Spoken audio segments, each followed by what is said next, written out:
all, welcome to Civil Service Simplifier.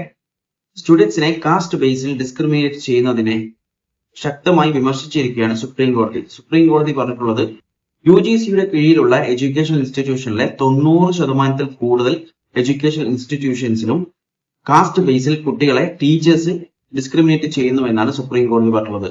ഇത് കാരണമായി 50-ൽ കൂടുതൽ സ്റ്റുഡൻസ് ആത്മഹത്യ ചെയ്തിട്ടുണ്ട് എന്നാണ് സുപ്രീം കോടതി കണ്ടെത്തിയിട്ടുള്ളത്.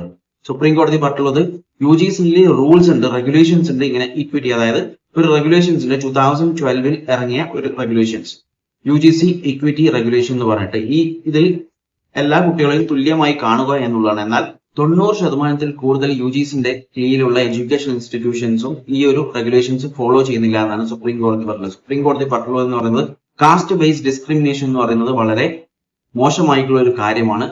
അതും നമുക്ക് സ്വാതന്ത്ര്യം കിട്ടിയിട്ട് നമ്മൾ കോൺസ്റ്റിറ്റ്യൂഷൻ അഡാപ്റ്റ് ചെയ്ത് ഇത്രയും വർഷമായിട്ടും ഇപ്പോഴും ഈ കാസ്റ്റ് ഡിസ്ക്രിമിനേഷൻ, അതും എഡ്യൂക്കേഷൻ ഇൻസ്റ്റിറ്റ്യൂഷൻ പോലത്തെ ഒരു ഇൻസ്റ്റിറ്റ്യൂഷൻസിൽ ഇപ്പോഴും പ്രിവലന്റ് ആയിട്ട് ഉണ്ട് എന്ന് പറയുന്നത് രാജ്യത്തിന് തന്നെ അപമാനമാണെന്നാണ് കോടതി പറഞ്ഞിട്ടുള്ളത്. UGCയും അതുപോലെ സെൻട്രൽ ഗവൺമെന്റും പുതിയ റെഗുലേഷൻ ഉണ്ടാക്കുകയും അത് പബ്ലിക്കലി പബ്ലിഷ് ചെയ്തിട്ട് അതിന്റെ ഒപ്പീനിയൻസും ഫീഡ്ബാക്സും ഒക്കെ ജനങ്ങളിൽ നിന്നും എടുക്കണമെന്നാണ് സുപ്രീം കോടതി UGCയോടും അതുപോലെ സെൻട്രൽ ഗവൺമെന്റിനോടും ആവശ്യപ്പെട്ടിട്ടുള്ളത്. അല്ലെങ്കിൽ സുപ്രീം കോടതി തന്നെ ഇതിലൊരു തീരുമാനം എടുക്കും, എഫക്റ്റീവ് ആയിട്ടുള്ള ഒരു മെക്കാനിസം സുപ്രീം കോടതി തന്നെ എടുക്കുമെന്നാണ് പറഞ്ഞത്. സുപ്രീം കോടതി ഇതിനോടൊപ്പം തന്നെ ഒരു കാര്യം പറഞ്ഞിട്ടുണ്ടായിരുന്നു.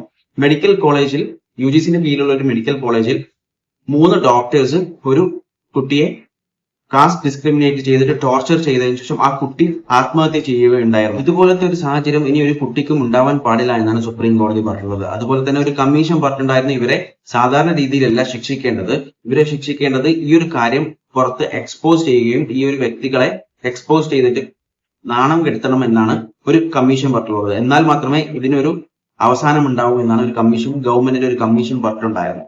അതുപോലെ ചെയ്തു കഴിഞ്ഞാലേ ഇങ്ങനത്തെ ഓരോ കാര്യങ്ങളും നമുക്ക് കാസ്റ്റ് ബേസ്ഡ് ഡിസ്ക്രിമിനേഷൻസും കാര്യങ്ങളൊക്കെ നമുക്ക് നിർത്തലാക്കാൻ പറ്റുകയുള്ളൂ എന്നാണ് സുപ്രീം കോടതിയും പറഞ്ഞിട്ടുള്ളത്.